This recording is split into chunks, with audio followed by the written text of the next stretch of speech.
Tudo bem, pessoal? Seja bem-vindo a mais um episódio do Sanarcast, o podcast aqui do Sanarflix, onde eu entrevisto os principais professores da Sanar.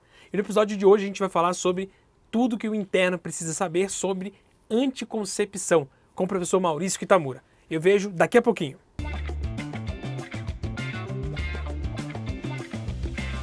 Estamos de volta e hoje com o professor Maurício Kitamura, que fez faculdade de medicina aqui na USP em São Paulo, onde ele fez também residência de ginecologia e obstetrícia e endoscopia ginecológica, além de ter sido preceptor dos internos. O Kita também é professor de ginecologia do Sanarflix, o Sanarflix que te acompanha lá do básico, no ciclo clínico, até no internato e na preparação para o R1. São mais de 2.500 aulas, mais de 1.400 materiais complementares e 150 mil questões.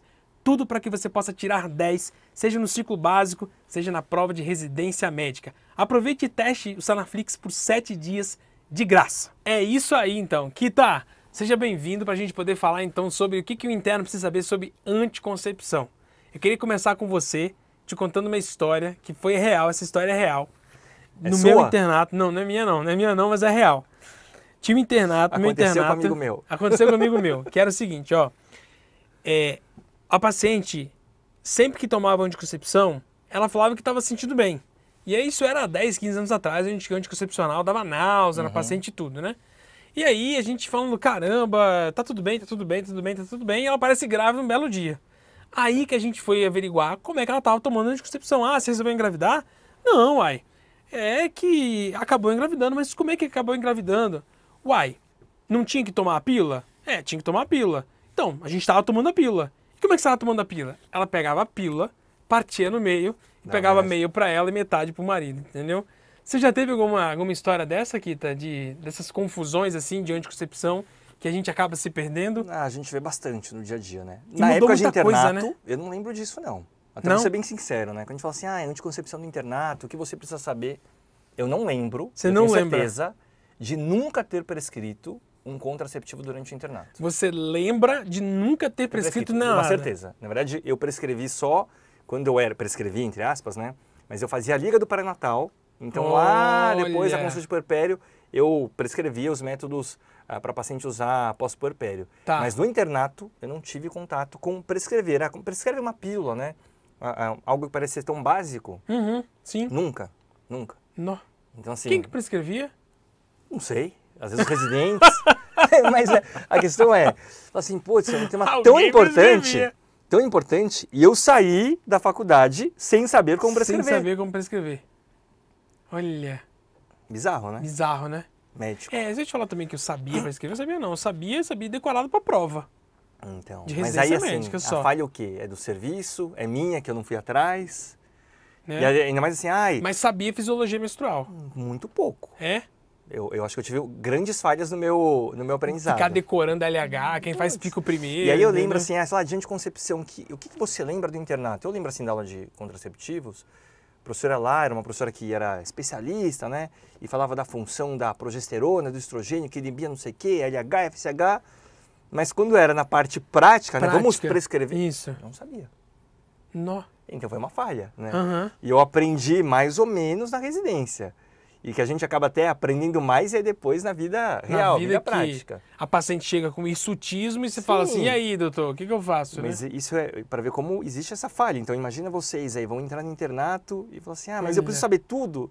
Meu professor não sabia, né? Exato.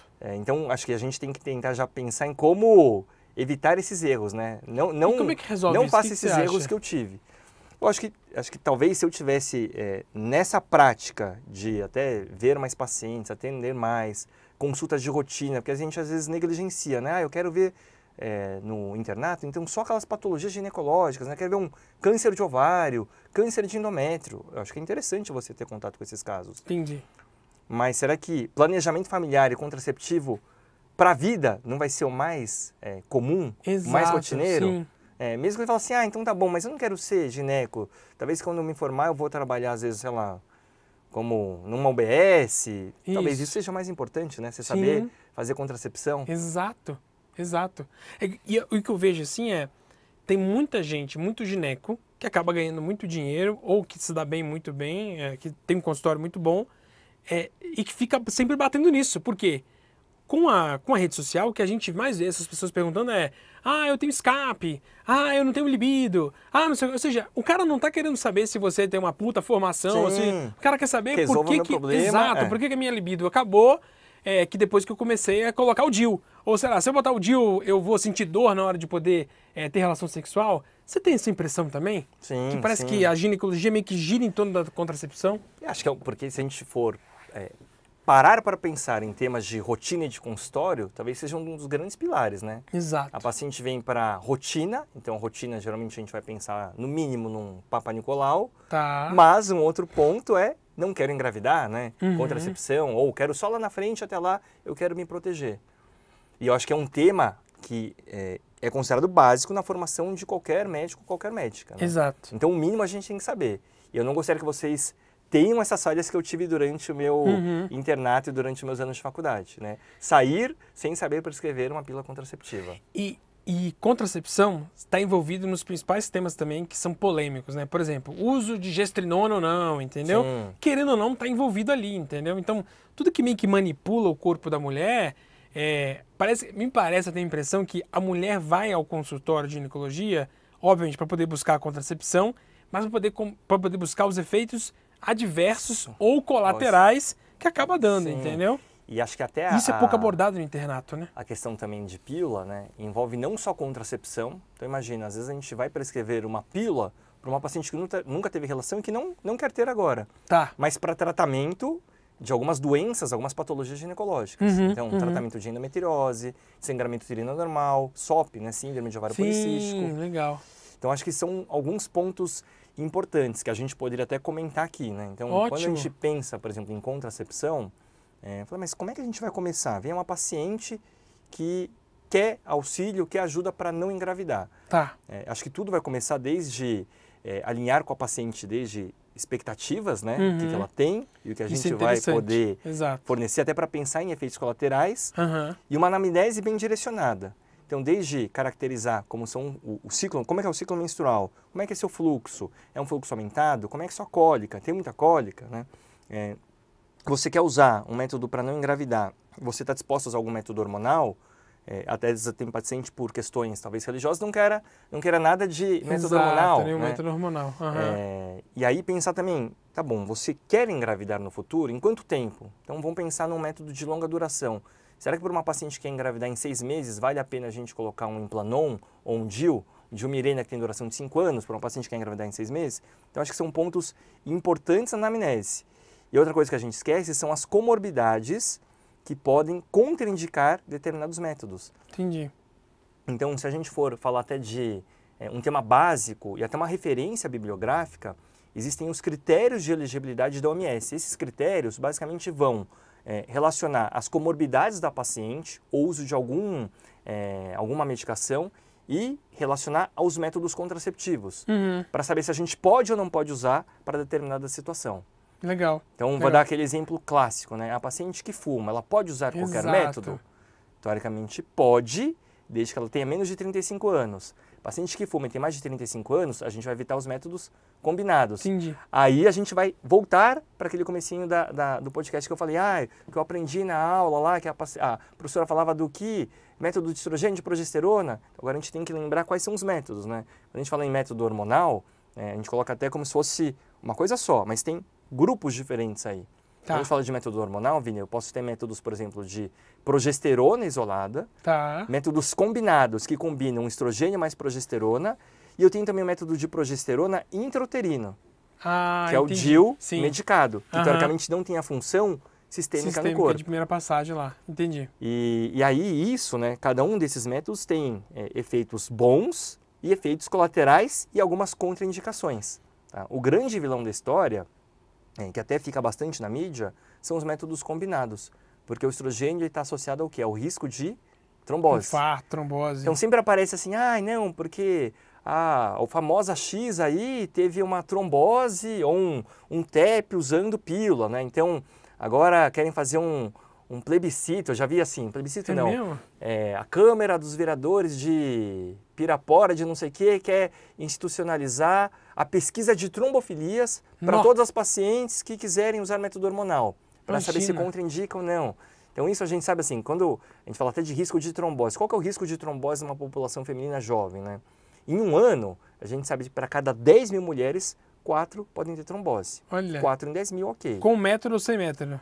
Assim, em geral, Geral. né? Usando um método combinado, né, que tem estrogênio e progesterona, uma pílula combinada por via oral, esse risco pode chegar a 15 a 20 a cada 10 mil mulheres. Aí você fala, nossa, aumentou de 4 para 15 a 20. E agora eu vou fazer uma comparação. Qual que é o período mais trombogênico da vida da mulher? Grávida, né? Gestante e Gestante. puerpério. Então, na gravidez, esse risco pode chegar a 100 em 10 mil Nó. e pós-parto 500 em 10 mil. E ninguém deixa de ter filho. Ou seja, né, então, Exato. gestar e puerpério é muito mais trombogênico do que o uso de pílula. O que a gente tem que avaliar é, existe alguma contraindicação da paciente ao uso de métodos combinados ou mesmo de progesterona isolada?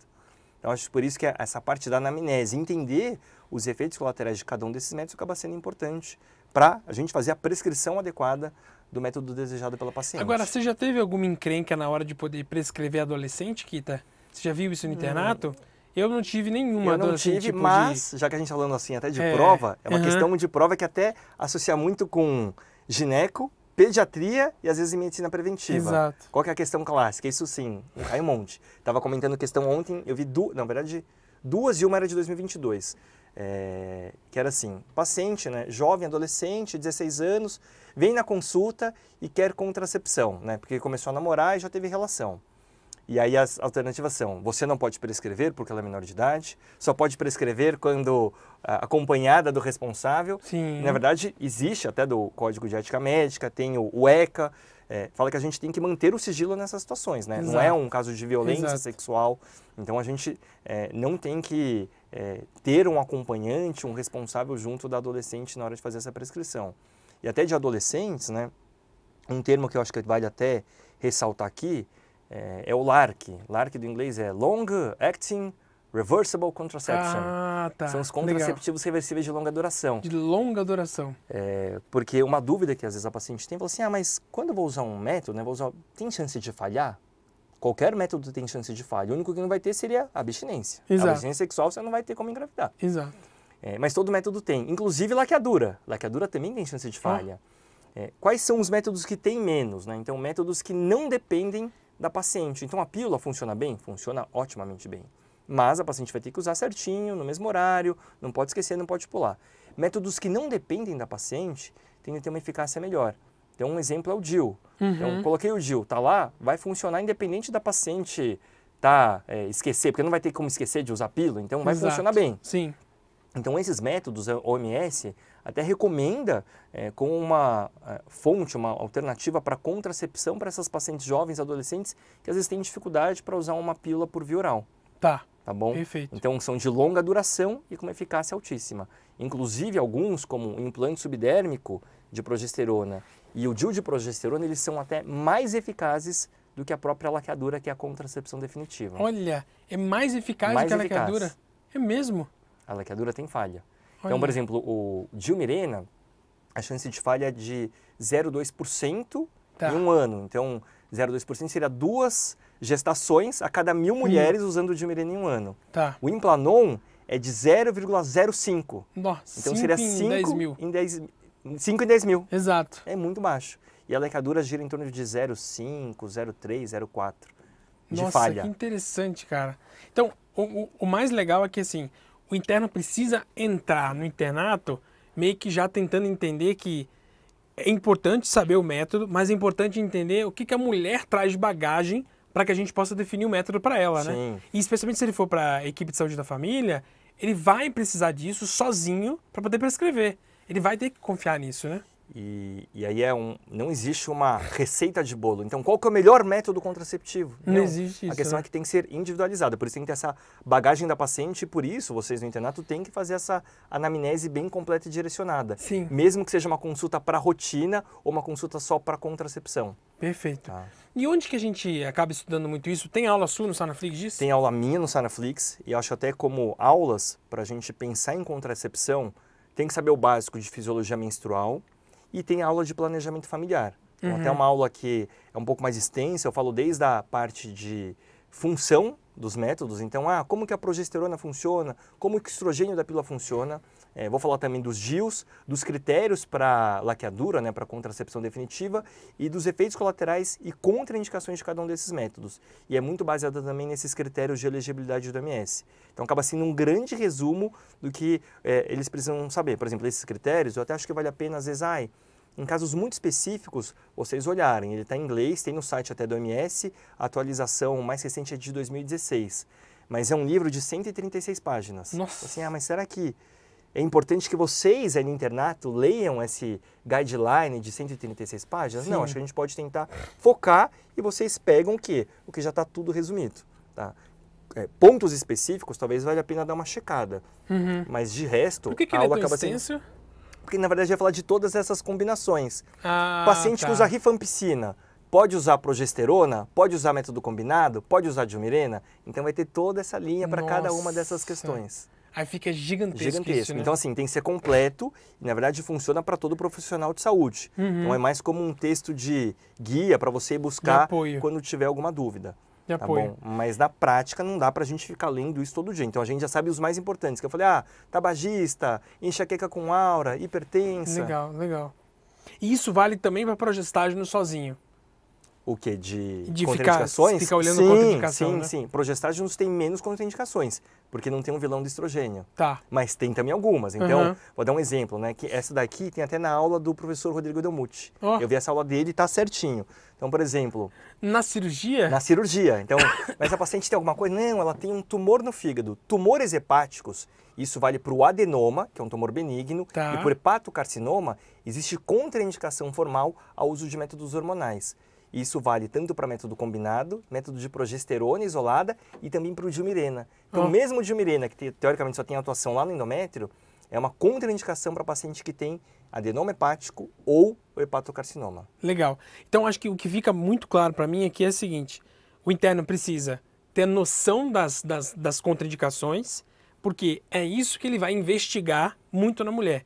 Mas ele também vai investigar qual o desejo contraceptivo da mulher, que nunca vem sozinho com a contracepção, né? Sim. Então, às vezes é o desejo dela de emagrecer, o desejo do estutismo, ou às vezes o desejo de manter a reprodução sexual, de não fazer a contracepção, né? Às vezes pensando nos efeitos colaterais, tem método que engorda mais, que incha mais, ou tem TPM, será que tem algum que pode me ajudar a aliviar esses sintomas da tensão pré-menstrual? Acho que são pontos importantes. E aí, acho que aí é a parte até que eu acho uma das mais interessantes quando a gente fala de contracepção e planejamento familiar. Porque ele se relaciona a várias outras patologias ginecológicas. Então, eu falei, tratamento de TPM, sangramento uterino, SOP. Legal. Então, roda tudo, né? Apesar de ser uma aula simples, ela é central para vários temas da ginecologia. Exato. Kita, muito obrigado pelo seu tempo aqui. Foi ótimo, muito bom mesmo. Por ter falado especialmente dessa parte de não olhar como método de, vou decorar todos os nomes e ponto final, entendeu?